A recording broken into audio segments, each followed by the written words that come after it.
What's up guys, LA Gamer here, and today I'm bringing you guys episode 12 of my Timberwolves rebuild franchise. Now I brought up in the last episode that this will be the first game of playoffs, so here's a look at some of the awards. You see Steph Curry was the MVP. Luckily JJ Wilcox wins that Rookie of the Year award. I really think he deserved it with his statistics he put up. 16 points and 7 assists is just way too good for a rookie. Then next up, Reggie Jackson wins 6th Man of the Year. Defensive Player of the Year goes to Anthony Davis. Not much surprise there. This guy is an absolute monster defensively. Most Improved Player is Bradley Beal, which is a deserving award. This guy's overall skyrocketed in the previous season. And then Coach of the Year is, of course, our coach. I mean, look at our record, 64-18.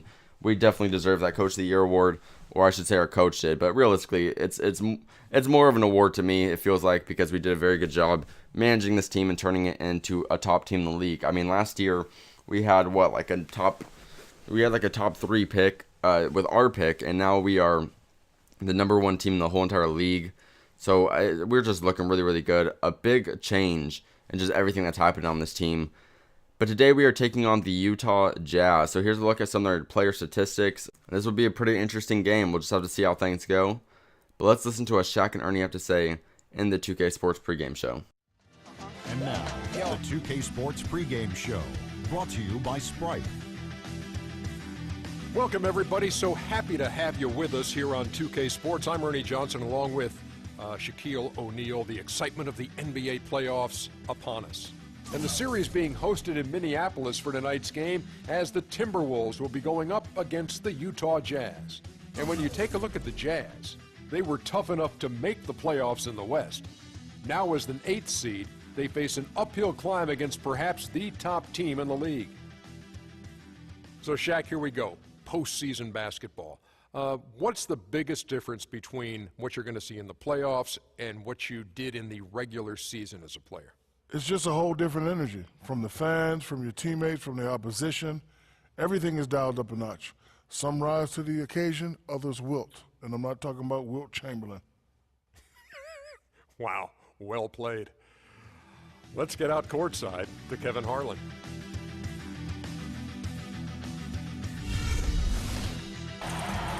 Alright guys, we're hopping in the game. Now, good news for us is we're taking on the Utah Jazz in the first round. Now, the Jazz are not a top team in the West.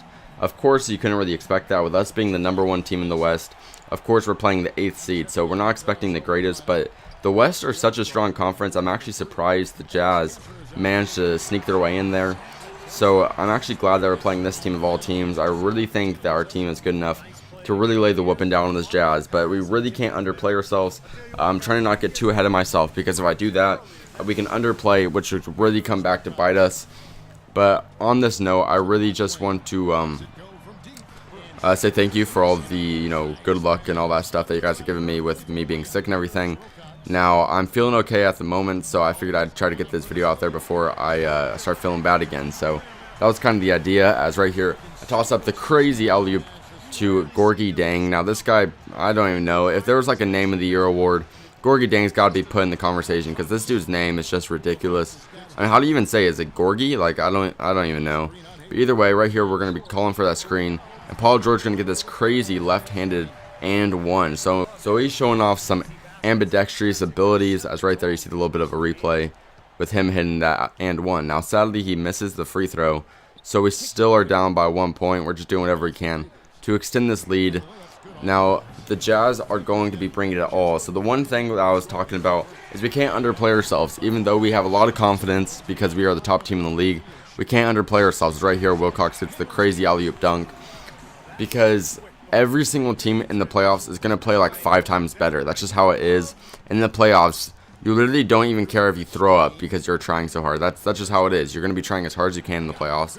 So we really just got to play our hardest as well. If we don't do that, we're not going to go super far in this playoffs. The problem is we have some young guys. We have some rookies, and that is what I'm most worried about. Right here we get the dunk with Levine though, but the reason I'm worried about these young guys is because they might get a little bit too ahead of themselves. That's kind of what young guys got to learn. They got to learn to control their emotions. Now, Wilcox really proves to be a guy who I don't have to worry about though, and you guys will see that in this game. I think Wilcox has the best game of his career in this game, and realize this is 6-minute quarters, so for a guy to put up crazy statistics like Wilcox did, you really got to give him credit. Now, of course, I'm not going to spoil what his stats are going to be, but yeah, he has an incredible game, and props to him, because there's been a lot of controversy as to who my point guard should be. It's right here, gets that ridiculous dunk on Rudy Gobert. Just check this out. He just flew sky high over him. And, I mean, come on. How do you dunk over a guy that much taller than you? I don't even know, but props to Wilcox. But yeah, a lot of people have been commenting that they're not a huge fan of Wilcox, and I should probably trade him for maybe like a top 5 point guard or something like that if I could package him in a trade. And I don't know exactly how I feel about that. I'm kind of like on the edge, because I do like Wilcox a lot, so I'm a little bit uncomfortable trading him, you know, but I just am trying to have these great games with him to prove to you guys that he can be a big player. Now, of course, once these playoffs are over, I'll probably look at some point guards just to see if there really is a top-notch point guard that I should be looking at for Wilcox, because, I mean, let's be honest, if I got offered a guy like Damian Lillard or Stephen Curry for J.J. Wilcox, that's something we might have to take into consideration, because those two guys are really people that could lead this team, and they're already pretty well developed. Stephen Curry, I think, is already fully developed. Damian Lillard still has some way to go, but he's still a top-notch player nonetheless. So I really think that if we got one of those guys, it'd be worth it. But, I mean, realistically, once Wilcox fully develops, that guy's probably going to be like a mid-90s overall. And the guy has crazy athleticism. I'm not sure if I emphasized that enough or if I showed you guys his stats yet. But I'm pretty sure Wilcox has pretty close to 99 speed, 99 vertical, and 99 quickness. That's right here. He just absolutely posterizes Alec Burks. Look at this dunk. Burks literally just fell over because he did not even know how to react. And so we got to put that guy in a poster. That was just a beautiful dunk. And on the very next clip, you see Wilcox gets another crazy dunk. This time, the crazy alley-oop off the alley-oop catch. I mean, how do you even do that? Like, he caught the ball and managed to pull out a windmill all in the same time. Like, I don't know how he managed to do that.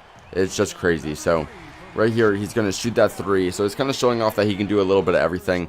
Not only is he getting these crazy dunks, but he's also hitting those threes. So props to him. I mean, he's really developing into a great player. And then Paul George has a three of his own right here. So we're trying to extend this lead. You see, we're up by 7. And now we are up by 9 in this next clip. But, I mean, let's be honest. We are playing in the playoffs. There is no team that's just going to go out without a fight like that. Now, right here, Hayward misses the first floater, gets the ball back, gets a layup, and gets the and one. So now we're only up by 6. And with them having the ball once again in the following possession, you see Exum's just kind of waiting over there. He's going to toss it over to Hayward. They're looking for something to go. And Exum's just going to pull up in this dude's face, drain it. And now they are only down by 3. So it's crazy how quickly a lead can dissolve. I mean, you really got to stay on your game, or else, I mean, your lead could really go away very quickly. So right here, you see we're up by 5. So we're trying to continue our dominance. We're doing whatever we can, actually, just to remain in the lead, because once you lose that lead, it's really hard not to lose some confidence and lose some momentum. Now, of course, we started off with the we started off not having the lead, so now that we have it, we really don't want to let it go. So we're up by 7. You see that there's about 4 minutes left, I should say. But with this guy Newsom, their rookie, hitting a 3, they're kind of putting themselves back in the game, and they have the ball once again. For some derpy moment, or for some derpy reason, they decide to pass it to Newsom while he's running backcourt. So they end up getting the backcourt violation. Now, of course, I don't mind, because they kind of just screwed themselves over. But we're going to take that inbound, and we're going to try to, kind of give what 2K will give us. And I mean, I'm surprised that 2K is being so generous. But we're going to take full advantage of that complete blooper on the part of the Jazz and manage to hit that and one. Sadly, we missed the free throw, but it's a 2-point possession nonetheless. Then they're going to hit a mid-range shot. So we're only up by 2, but thanks to the help of Wiggins, we are going to be up by 5 after he hits that 3. Now we're going to call for another screen. This time we're going to pass over to Paul George, and now he's going to hit a 3 of his own from the same exact spot. So now we are up by 8. We're just really trying to take command of this lead. Now, following this really weird alley-oop that kind of toilet bowls into the basket, we're now up by 11 with only a minute left. There's really nothing the Jazz could have done to come back into the game. So we're going to walk out of here with the win. So thank God, guys. We're coming out here. First playoff game. We're coming out with the win. We end up winning by 9, 75-66 to be exact. So you see everybody celebrating. We're all super stoked to see, just how far we can go in this playoff series. I'm sure you guys are excited to see what happens as well.